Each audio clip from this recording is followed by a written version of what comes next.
Hello friends, আজ আমি তোমাদের জন্য নিয়ে চলে এসেছি হ্যাভেলসের একটা ইন্ডাকশন ওভেন। এই ওভেনের সম্বন্ধে আজ আমি তোমাদের বিস্তারিত জানাবো, কিভাবে এই ওভেন তোমরা ইউজ করবে এবং এর মধ্যে কি কি অপশন রয়েছে, কোন কোন সাবধানতা তোমরা অবলম্বন করবে, এই সকল সম্বন্ধে আজ আমি তোমাদের বিস্তারিত জানাবো। তো প্রথমেই দেখিয়ে দিই, এটা একটা হ্যাভেলস কোম্পানির ওভেন।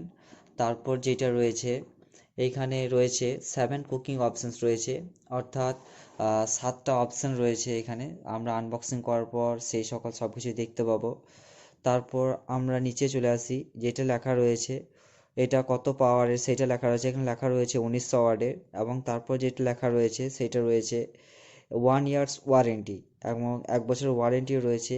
আশা করব আমরা এটা আনবক্সিং করার পর এর ভেতরে যেই ম্যানুয়াল বুক থাকবে, অর্থাৎ ওয়ারেন্টি পেপার থাকবে, সেটা আমরা হয়তো দেখতে পাবো। তারপরে এইখানে যেটা রয়েছে 3 ঘন্টা পর্যন্ত আমরা এটা ইউজ করতে পারবো, সেটাও এখানে লিখে দেওয়া হয়েছে, এবং আরও কিছু বিস্তারিতভাবে লেখা থাকবে। সো সেইগুলো আমরা দেখে নিই, তারপরে এটা আমরা আনবক্সিং করব। সো প্রথমে আমরা দেখে নিই, এখানে লেখা রয়েছে মডেল যে ইয়েটা নেমটা, সেটা লেখা রয়েছে ইনস্টা কুক ইটিএক্স, এবং যেটা নেট কোয়ান্টিটি লেখা রয়েছে সেটা 1 ইউনিটের, এবং এখানের পাওয়ারটাও বলে দিলাম 1900 ওয়াটের, এবং এখানে লেখা রয়েছে ভোল্টেজটাও লেখা রয়েছে 230 ভোল্টেজের, এবং এখানের প্রাইসটাও লেখা রয়েছে। সো প্রাইসটা কত রয়েছে 4995, কিন্তু আমি এটা মার্কেট থেকে ক্রয় করেছি 3260 টাকায়।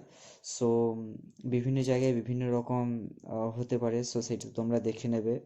তারপরে এইখানে নিচে রয়েছে কাস্টমার কেয়ার নাম্বার, অর্থাৎ তোমরা এখানে ফোন করে কমপ্লেন করতে পারবে কোনো প্রবলেম হলে।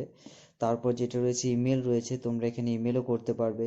আর তাছাড়া তোমরা যেখান থেকে ক্রয় করবে, যে দোকানে ক্রয় করবে, সেইখানেও তোমরা নিয়ে যেতে পারো।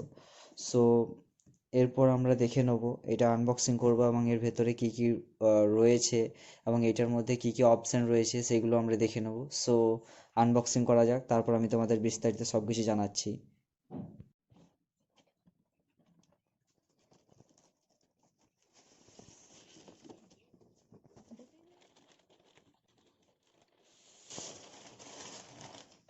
খুব সুন্দরভাবে এটা প্যাকেজিং করা হয়েছে। আর প্রথমেই আমি যে বলেছিলাম ম্যানুয়াল বুকটার কথা, অর্থাৎ ওয়ারেন্টির পেপারটার কথা, সো সেইটাও এখানে রয়েছে। আমরা একটু দেখে নিই, এই যে সেই ওয়ারেন্টি পেপারটা, এটা অবশ্যই কাছে রাখতে হবে। তো হ্যালো ফ্রেন্ডস, আমার ইন্ডাকশন ওভেনটা আনবক্সিং করা হয়ে গেছে, তোমরা দেখতেই পাচ্ছ সব কিছু। তো এটা একটু পুড়ে গিয়েছে, এর আগে আমি এটা একবার ইউজ করেছি। তো এটাতে কি কি লেখা রয়েছে সেটা দেখিনি। প্রথমে যেটা লেখা রয়েছে, আমরা এটাতে 6 কেজি পর্যন্ত ওয়েট দিতে পারবো, এর বেশি কিন্তু ওয়েট দিতে পারবো না। তারপর যেটা রয়েছে, আমরা এটাতে সমতল পাত্র ইউজ করতে পারবো, কোনো গোল বা আদার্স কিছু ইউজ করতে পারবো না, সমতল পাত্র ইউজ করলে সুবিধা হবে আমাদের। তারপর যেটা রয়েছে, এইদিকে দেখিনি, এইদিকে একটা কুলিং ফ্যান রয়েছে, এই ফ্যানটা তোমাদের দেখিয়ে দিলাম, এটা একটা কুলিং ফ্যান। তারপর এই যে সামনের যে অন অফ বাটন রয়েছে, এইটাতে আমরা অন অফ করতে পারবো। তারপর এই যে প্লাস মাইনাস রয়েছে, আমরা এখানে প্লাস মাইনাস দিয়ে এর টেম্পারেচার বাড়াতে পারবো, ঠিক আছে। তারপর এই অপশানগুলো রয়েছে, এই অপশানটায় ক্লিক করে আমরা রুটি ধোসা করতে পারবো। তারপর এটা রয়েছে ইডলি, আমরা ইডলি জাতীয় কিছু বানাতে চাইলে এই অপশানটা আমরা ক্লিক করব, এবং এখানে রয়েছে বয়েল, আমরা কোনো কিছু সেদ্ধ করতে চাইলে এই বয়েল অপশানটায় টাচ করব। তারপর যেটা রয়েছে কিপ ওয়ার্ম, গরম করার ক্ষেত্রে কিছু।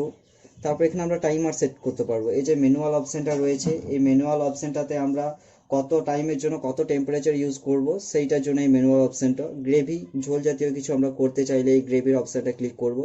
তাছাড়া এটা যেটা রয়েছে ফ্রাই, এইটাতে আমরা কোনো কিছু ফ্রাই করতে চাইলে এই অপশানটা ক্লিক করব। এরপর বন্ধুরা, আমরা যেটা দোকানে জানতে পারলাম, কেনার সময় দোকানি যেটা আমাদেরকে বললো, আমরা এটা যখন চালু করব, এটা আমরা চালু করে দেখিনি একবার। আমি বোর্ডে প্লাগটা দিলাম, এরপর আমি সুইচটা অন করলাম, এটা অন হয়ে গেল। তারপর আমি এটাকে বটম দিয়ে অন করলাম, সো এটা অন হয়ে গেল। কোনো কিছু দিলে ফ্যানটা চালু হয়ে যাবে। তো ফ্রেন্ডস, আমি এখন একটু জল চাপিয়েছি, এইটা আমি তোমাদের দেখিয়ে দিই। জলটা গরম হয়ে গেলে আমি এই যে অন অফ বাটনটা রয়েছে, এইখানে আমি সেটাকে অফ করে দেবো। এই যে আমি অফ করে দিলাম, কিন্তু যে বোর্ডের সুইচটা রয়েছে সেইটা আমি অফ করব না, কারণ দোকানি আমাদেরকে জানিয়ে দিয়েছে এই ফ্যানটা যতক্ষণ চলবে ততক্ষণ অফ করা যাবে না, এই ফ্যানটা বন্ধ হয়ে গেলে তারপর বোর্ডের সুইচটা অফ করব, নইলে এটা শর্ট হয়ে যেতে পারে বা বেশি দিন টিকসই নাও দিতে পারে। সো তার জন্য এটা আমাদেরকে জানিয়ে দেওয়া হয়েছে, আমিও সেটা তোমাদেরকে জানিয়ে দিলাম। অবশ্যই তোমরাও এটা মেনে চলবে আশা করি। সো ধন্যবাদ।